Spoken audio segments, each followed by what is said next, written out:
তুমি রিজাইন করছো? হ্যাঁ স্যার, আগামী কদিন আমি বাচ্চাদের পড়াতে আসতে পারবো না। যদি আবার সুযোগ হয় তখন না হয়। না না, নিশ্চয়ই নিশ্চয়ই, তুমি না বললেও আমি নিজেই তোমাকে বলতাম বিশ্রাম নেবার কথা। আপাতত শেষবারের মতো বাচ্চাদের সঙ্গে দেখা করতে এসেছি। সঙ্গে ওদের জন্য মিষ্টি আর কেক এনেছি, দিয়ে যাই। কেন দেবে না? নিশ্চয়ই নিশ্চয়ই। বাচ্চারা বাচ্চারা এদিকে এসো, এদিকে এসো, এদিকে এসো। এই দেখো দেখো দেখো দেখো, এই দেখো, এই তোমাদের দিদিমণি তোমাদের জন্য কি এনেছে দেখো।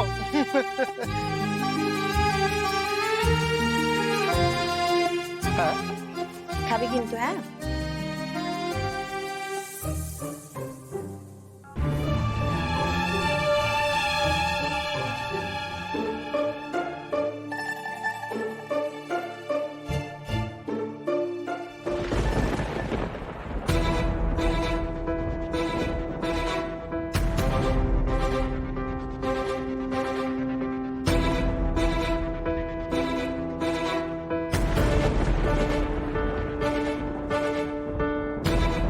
ভয় পাস না, এটা কি কাজে লাগবে আমি তোকে বুঝিয়ে দিচ্ছি।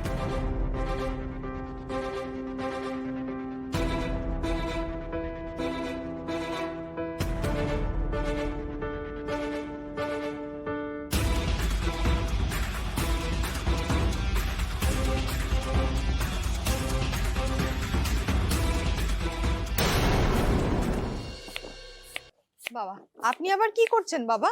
এই সব তো হয়ে গেছে। আরে ফিনিশিং টাচ একটু দিয়ে দিচ্ছি আর কি। এই বোমা, হ্যাঁ বোমা, বলছি খাবার দাবার সমস্ত এসে গেছে, রেডি? না না, আমি বলে রেখেছি ফোন করলেই ওরা দিয়ে যাবে, না হলে প্রত্যেকবার আমাকে ওই খাবারগুলো গরম করতে হবে, আর না হলে খাবারটা নষ্ট হয়ে যাবে বাবা। আমি ফোন করে দেবো, ওরা দিয়ে যাবে, আপনি অত চিন্তা করবেন না। আর কেক কেক এটা কি? এই তো cake. Sorry sorry sorry, exchange. কই দেখি দেখি দেখি। এই, এখন না। উফ, মা, বাবা কখন আসবে? আসবে শোনা, তোমার বাবার টাইম তো জানোই। না বৌমা না, আজ আর তুমি আমার ছেলেকে কোনো দোষ দিতে পারবে না। দেখো কিরম পাংচুয়াল সে। আসছে। আরে আরে আরে আরে হে, বৃহস্পতি তো একেবারে তুঙ্গে। আসুন আসুন আসুন, দেখো আমার সুন্দরী বেয়ান এসে গেছেন। হ্যাপি বার্থডে দাদু ভাই। থ্যাংক ইউ দিদা। প্রণাম করো, প্রণাম করো। তুমি হঠাৎ মা, কেমন সবাইকে চমকে দিলাম।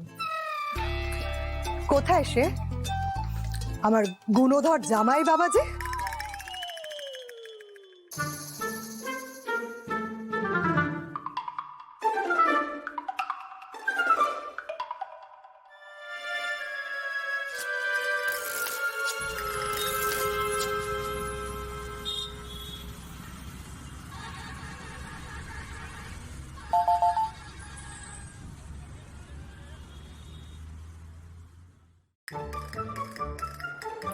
চিন্তা নেই বাবা, বাড়িতেই যাচ্ছি।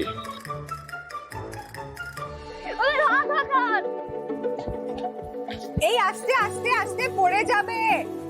এসে এসে কোল্ড ড্রিঙ্ক নিয়ে যাও।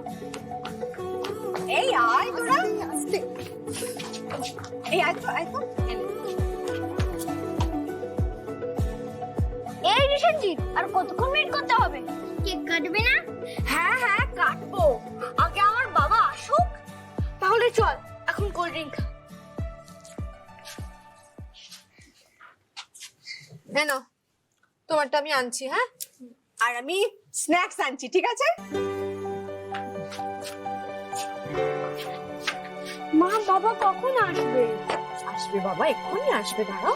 ওরা তো বলছে আমায় কেক কাটতে, আমি কি বলবো? তোমার বাবা তো জেসি বাবা নয় দাদু ভাই। এত বড় দেশের নিরাপত্তার দায়িত্ব তোমার বাবার কাঁধে। সেসব সামলে তারপর তো বাড়ি আসা, তারপর নিজের ছেলের জন্মদিনের দিন বলে কথা। চারটিখানি কথা নাকি সেটা? তুমি যাও তো, যাও গিয়ে খেলা করো। মা প্লিজ, আজকের দিনটা ছেড়ে দাও। কিসের প্লিজ মধু? ঘোষগিন্নিকে দেখেছিস? ওর জামাই বছর সারা বিশ্ব ঘুরিয়ে নিয়ে এসেছে। আর সুরেলা জামাই তো ওকে মাথায় করে রেখেছে। নিজের পরিবারকে নাকি সে চোখে হারায়। যত হয়েছে আমার কপাল। একটা মাত্র জামাই, সে হয়েছে একটা একটা যাত্রী। তাই এগুলো ছাড়ো এখন। আমার মুখ বন্ধ করতে চাইছিস, তাহলেই তো তুই খুশি। আচ্ছা, তুই এইভাবে হাউস ওয়াইফ হয়ে জীবন কাটাবি বলে কি তোর বাবা আর আমি তোকে এত লেখাপড়া শিখিয়েছি? কি রেজাল্ট ছিল তোর! চাইলেই তো বড় জায়গায় চাকরি নিতে পারতিস, তা না করে কি করলি? সংসারের জোয়াল টানছিস। মা, সব মেয়ের না একরকম ইচ্ছে থাকে না। কেউ প্রফেসর হতে চায়, কেউ পাইলট হতে চায়, কেউ ডান্সার হতে চায়, কেউ আবার সংসার করতে চায়। আর আমি সংসারে যথেষ্ট হ্যাপি। তাই খুশি তুই? এটা আমাকে বিশ্বাস করতে বলছিস তুই? মা, আজকের দিনটা অন্তত এগুলো ছাড়ো প্লিজ। মা, এগুলো নিয়ে আমরা পরে কথা বলি, বাড়িতে লোকজন আছে। সেই তো, মাকে তো খালি থামাবি, বাকি সবকিছু বলবি, শুধু শুধু আমাকে শুধু চুপ করে।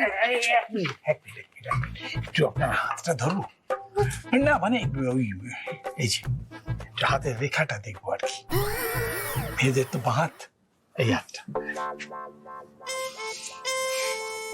হ্যাঁ, আশঙ্কা করেছিলাম আপনার তো বেয়ান ঝামেলা লাগলে জন্ম, যেখানেই যাবেন ঝামেলা লেগে যাবে। হ্যাঁ, বিশেষ করে স্বামী স্ত্রীর মধ্যে তো ঝামেলা লাগাবেনই।